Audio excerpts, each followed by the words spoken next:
So you want to start a woodworking and resin business. Where do you start? What are the basic tools that you need?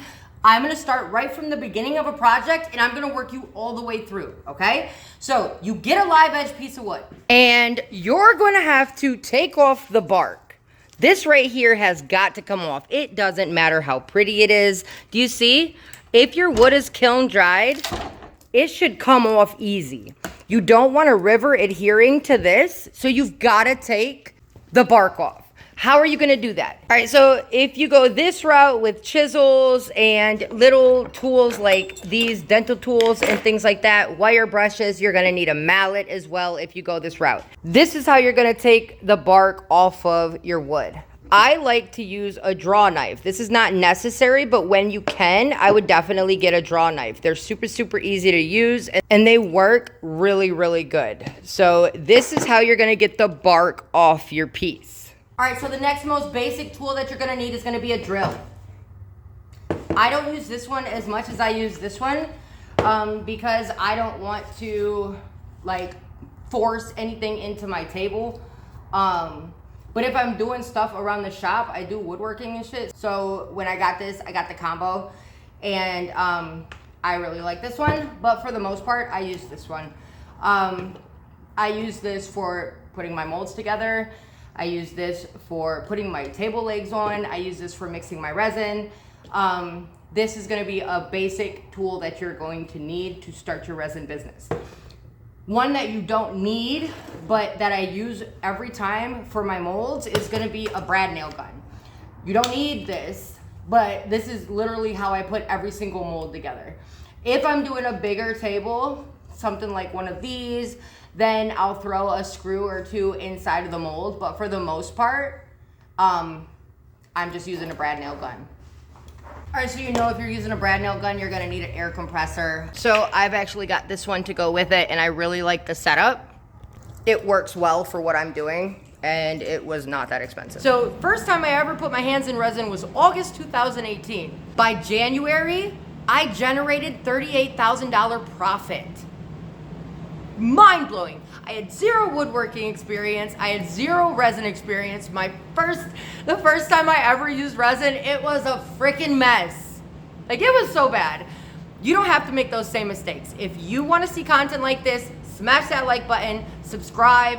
I upload content like every other day, and I show you how to do different techniques. I'm working on e-courses. Stick around. I got you. Skip the learning curve. Press that subscribe button. All right, so the next necessity that you're gonna need, you're gonna have to cut the slab down. You're gonna have to square up your pieces. You're gonna have to strip down some MDF or something like that to make your frames and your molds, right? So I started out, I did not have a track saw. I had a $20 DeWalt saw that I got from a pawn shop. This was the first tool I ever bought. 20 bucks, still have it, still use it. You can see in any of my videos, I still use this all the time. But if you're using this, you're gonna want a straight edge for when you're doing finishing. If you go the circular saw route, you're gonna want one of these, and this is gonna help you cut straight lines. You can use a 2x4 or something like that, but 9 times out of 10, it's not gonna be straight, especially if you're buying it from like Home Depot or something. I'd go to your local lumber yard. Home Depot was just really crappy wood. I get my MDF sheets from there, but that's about it, and my insulation. So, a straight edge. So if you're going the track saw route, I've actually bought this saw twice. That's how much I liked it. And I bought the tracks to go with it.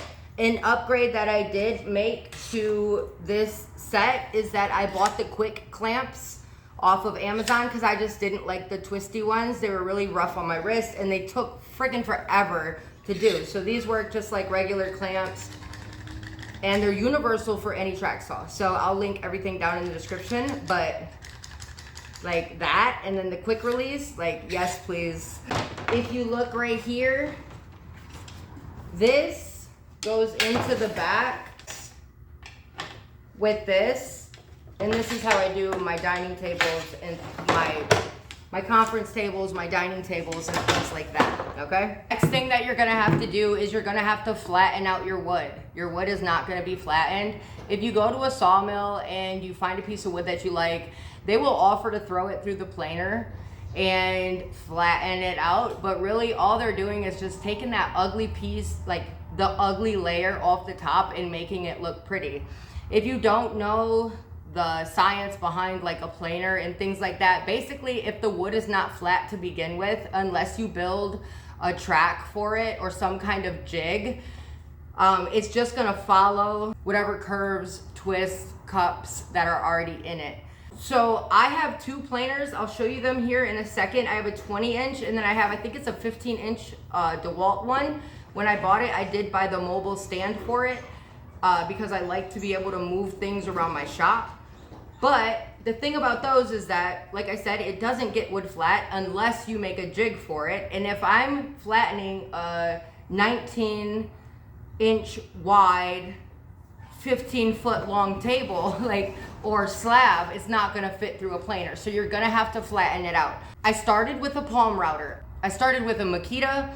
So I have a whole video on routers and how I got to where I'm at now. I think I have 6 routers in my shop. It is the most used tool in my shop, but it is also one of the most dangerous tools in my shop. If you missed it, I had a really bad shop accident. I ripped out 3 tendons, my superficial radial nerve, and my artery. I actually have a video on that. I'll link it up here. It's really gross. If you don't like gross, do not watch that video. But I highly suggest that you watch the video on routers. So this right here, I've bought this router 3 times. I bought this one because I could and I wanted to, and it's freaking amazing. When I get a bigger shop, I will use that more. And right here is my baby. Like, I've bought this router 3 times. It's a 3¼ horsepower plunge router. So who buys a tool 3 times? I use this every day. So this is your lock and unlock, and this is going to plunge down. You plunge down, you find your high spot, you lock it, and then you go through and you're flattening, okay? If you do that, you're gonna have to either buy a sled or make a sled. I made my own sled, and I used that for the first 2 years. You don't have to invest a lot of money in something that you don't know is gonna give you a return, or if you're even gonna like it yet, okay? Plunge router, if you're getting a plunge router, get this one. Like, I'm not even holding you up.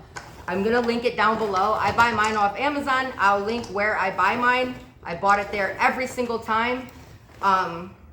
I like this router. Over the last 5 years, I have used so many freaking routers and router bits trying to get perfectly flat epoxy resin, woodworking projects, any of that stuff, right? I tried a planer, I've tried routers, I've tried mortising bits, I've tried so many things. What is my go-to and why? When I first started out, I actually started out by using these inexpensive bits off of Amazon. And these run you anywhere from like 30 to 40, 50 bucks, right? So they come really big, but at a price. So there's a lot of chip out and stuff like that in these, and they burn up really, really quick. But it did not make sense to me. But it didn't make sense to me for me to invest in something that I didn't know that I was gonna do for a long time, or I didn't really have the money to put into it. I started my business with less than 200 bucks, and this is where I started. Like, these were my go-to bits right here. I'm gonna link everything down in the description, okay? So I'm gonna link everything down in the description. So this right here was my go-to bit. I branched out and I tried other ones, but that was my go-to. What do I use consistently and freaking religiously? Let me show you. So, of course, I got my TRITON router, and if you don't know routers, hold on. If you don't know routers, watch this video. I go over all of the routers that are in my shop, all the routers that I've used over the years. I've been in a lot of cabinet shops and woodworking guilds and things like that, and go watch the video talking about routers. All right, so this right here is my go-to piece. And yeah, I gotta switch my knives around. But this bit is over 100 bucks, but it's definitely worth it. I've never had to buy another one. I've also got one of these. And the reason that I like these is because once you buy the bit itself, then you buy these carbide knife inserts, okay? And basically what you do, so what happens is you're flattening, right? And you see how this edge is getting worn out a little bit. What you're going to be able to do is just loosen it up and then turn the bit. So you have 4 cutting edges on each one bit. These run about $9 to $11. So they take 2 sizes. I'm pretty sure one of them's 9 and the other one is 11. Okay? And I will link up the 2 carbide insert bits that I like. I've tried a few different ones, and these are my go-to. All right, so I'm interrupting the video. If you're getting any value out of this video and you want to see more content like this, I am uploading videos almost every other day or a few times a week. Press the like button, comment, and subscribe. It's free to subscribe, and it really helps my channel boost in its algorithm. And if you don't know what that is, it just helps me get to more people that are trying to learn about epoxy resin and wood. If you want to see more content like this, it will also help bring those videos to you as they come out. Sanders. All right, so the next necessity for starting a resin business is going to be a sander. Now, in the beginning of this video, I said invest in the things that touch your project last, right? And that's going to be your sander. This is where finishing and things like that come in. So on this table in front of me, I have 8 sanders. I have 2 turbos, 4 palm sanders, and 2 belt sanders. I have a video that talks about my sanding station setup. Overall favorite that I started with is going to be the DeWalt. This was actually a really handy sander, and it got rid of dust pretty good, especially when I added the Cyclone and stuff like that on there. The DeWalt got me through until I was able to buy my first Festool. And this was my first Festool. I didn't know anything about them. I tried to look things up and do research and stuff, and this is what it led me to. But ultimately, my go-to right now, and has been, is this guy right here. And this is a 6-inch palm sander. It is the ETS EC 150 EQ. That's a mouthful. I've had the sander for a little over a year, and holy crap, the vibration is super low on here, which means that I get a really smooth and just freaking high quality finish, like swirl marks and pigtails. The dust extraction system for this is just crazy. This is like the best sander that I've ever owned. As far as turbo sanders and things like that, I have a video that I did a long time ago about the Bosch GET5N. I know that because I recommend the sander a lot of times when people are just starting out and you want a lot of stock removal, and you want to smooth things out really fast. This is not a good finishing sander, but it's really good for stock removal. If you're gonna get a finishing sander, I highly recommend this one if you can get it. Remember, everything that I'm talking about is gonna be linked down below, and I will put on there my #1 recommended sander to start and my #1 recommended sander overall, okay? This one right here, it has the turbo. It changes how it sands. It goes from kind of like so it has 2 different modes in the way that it sands. It has its random mode, and then it has its just like freaking burn through everything mode. And this is an amazing sander. It's super. You catch a shirt or something, man, you'd be naked at the end of your build. But this right here, this is a really good sander. As far as finishing and stuff like that, though, I really like this one. It's a 6-inch. And it's amazing. So from there, you're gonna need sandpaper, of course, and I just did a video that talks about sanding, my top 10. It talks about my top 10 tips for sanding epoxy resin and woodworking projects, or just resin. So you're gonna go wanna watch that. It's up here. It's linked up here. You'll see it up here. Or down as these, I really didn't know how to get stuff flat in the beginning. So I would try to cut corners a lot, and I found myself, and I see other people on TikTok and stuff doing it now. Like, they say they know what they're doing, but I catch them using a belt sander and trying to flatten their projects out, and realistically, that's just not. If you're trying to create quality products, it doesn't take a lot of tools to get there. You just have to know what tools to start out with, where you can kind of skip out on buying expensive ones, and where you should really invest your money. So from here, you're gonna want a dust extractor or a shop vac.